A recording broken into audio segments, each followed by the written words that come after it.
Apakah mengupload video ataupun mengunggah video yang berasal dari TikTok ke channel YouTube itu bisa dimonetisasi? Jawabannya adalah tergantung, ya, tergantung. Kalau misalnya video yang ada di TikTok itu berasal dari TV, otomatis ketika kita unggah ke channel YouTube kita akan terkena klaim hak cipta. Itu berbahaya sekali. Klaim hak ciptanya tidak bisa dibagi dua ataupun dengan alasan takedown, yaitu akan seluruhnya video kita dihapus oleh YouTube, dan pelanggaran selama 3 kali berturut-turut selama 90 hari. Kalau takedown kayak gitu itu dapat membuat channel kita ini di-banned lebih parah dari klaim biasanya. Nah, kemudian kalau misalnya mengunggah sebuah video dari TikTok ada musiknya kayak musik copyright, itu paling diklaim dan bisa dibagi di dua dan bisa di take down dari segi musiknya, ataupun juga bisa penghasilannya diambil seluruhnya oleh pemilik hak cipta karena mengandung musik hak cipta. Dan untuk konten video di TikTok yang bukan dari TV, yang bukan dari YouTube, yang tidak ada musik copyrightnya, memang kita bisa mengunggahnya ya ke channel YouTube, tapi itu biasanya akan bertahan sekitar 2 ataupun 3 bulan saja, dan pada akhirnya channel yang sudah aktif pun ataupun channel yang sudah monetisasi pun akan dismonetisasi. Hal itu pernah saya alami. Saya begitu enak-enaknya mengunggah sebuah video yang viral ke YouTube, baik channel ini ataupun channel Pasukan Netizen yang kedua channel saya, itu kedua-duanya pernah mengunggah video dari TikTok original begitu saja tanpa ada copyright ataupun klaim dari TV, karena tidak mengunggah dari TV ataupun tidak ada suara musik copyright. Original video TikTok itu dianggap konten digunakan ulang karena banyak orang juga yang mengunggahnya ke TikTok dikarenakan banyak penontonnya. Kita juga tidak bisa men-take down video yang sama dengan channel kita karena mereka juga mengambil video konten orang lain dan kita juga mengambil konten orang lain. Jadi caranya yang agar kita berhasil mengunggah dari TikTok itu agar rame tapi aman dan bisa dimonetisasi untuk channel kita, tentunya untuk mendapatkan penghasilan, itu kita harus menggunakan narasi. Narasi itu beda-beda ya, tergantung kita mau bikin kontennya seperti apa.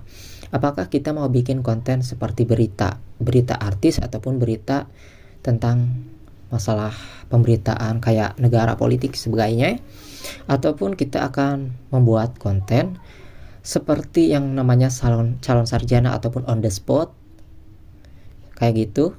Itu adalah menggunakan narasi, meskipun menggunakan cuplikan-cuplikan orang lain, tapi itu digunakan dengan wajar ataupun menggunakan konten dengan narasi. Ya, artinya kita harus memiliki suara kita, dan lebih baik lagi kita juga menggunakan narasi yang tertulis.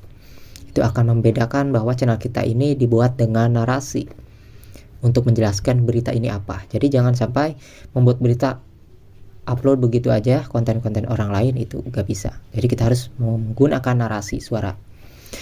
Narasi suara ini biasanya kalau misalnya kita bingung nih mau ngomong apa, bagaimana sih caranya ngomong, sulit dari awal sampai nyambung itu sampai beres beritanya, ya kita membaca artikel di Google. Banyak artikel, dari artikel apa aja yang sesuai dengan yang akan dibahas. Bisa menggunakan satu HP kalau misalnya kalian bisa, dan juga bisa menggunakan 2 HP. Kalau misalnya menggunakan satu HP, kita baca artikel dengan rekam layar, terus kita cuplikan-cuplikannya ini disambung-sambung dengan yang namanya cuplikan-cuplikan video yang penggunaan wajar lah ya, penggunaan wajar, dan dengan suara kita menjelaskan seperti apa beritanya, itu bisa dimonetisasi. Dan juga mengenai misalnya sekarang ini kan lagi viral nih pembahasan dukun, misalnya kita bisa membuat video berita viral artis atau berita perdukunan yang sedang viral saat ini, tentunya dengan narasi, menggunakan cuplikan-cuplikan lain yang sedikit-sedikit ya. Kalau misalnya diupload dengan yang namanya mendownload dulu kan itu ribet, masa harus download terus semuanya, sayang kuota dong ya gitu. Jadi kita rekam layar 5 detik bisa, ataupun 10 detik bisa, 5 detik di slow motion jadi 10 detik bisa. Jadi kita harus membuat cuplikan-cuplikan video seperti itu.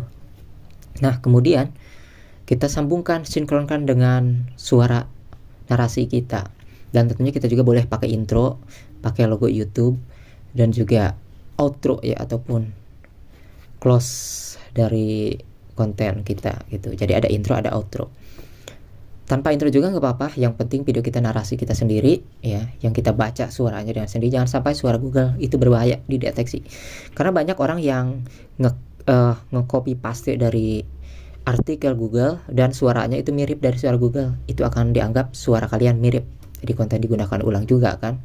Jadi intinya boleh cuplikan yang dari TikTok tapi menggunakan narasi, dan ingat jangan sampai menggunakan cuplikan dari TV dan juga cuplikan yang ada musik copyrightnya. Jadi kalau misalnya mau menggunakan musik, usahakan musik itu digunakan untuk background suara. Artinya misalnya suara narasi ini 100%, usahakanlah background musik tersebut yang ada di dashboard YouTube yang aman tanpa copyright itu digunakan sekitar 30% kurang ataupun 30%, tergantung dari cocoknya. Jangan sampai musik tersebut melebihi suara narasi kita agar tidak terganggu. Biasanya ada yang nyindir nih dari para penonton, ini kurang gede mas musiknya. Itu akan menjadi pelajaran ya. Jadi video dari TikTok bisa saja kalau menggunakan narasi. Semoga bermanfaat.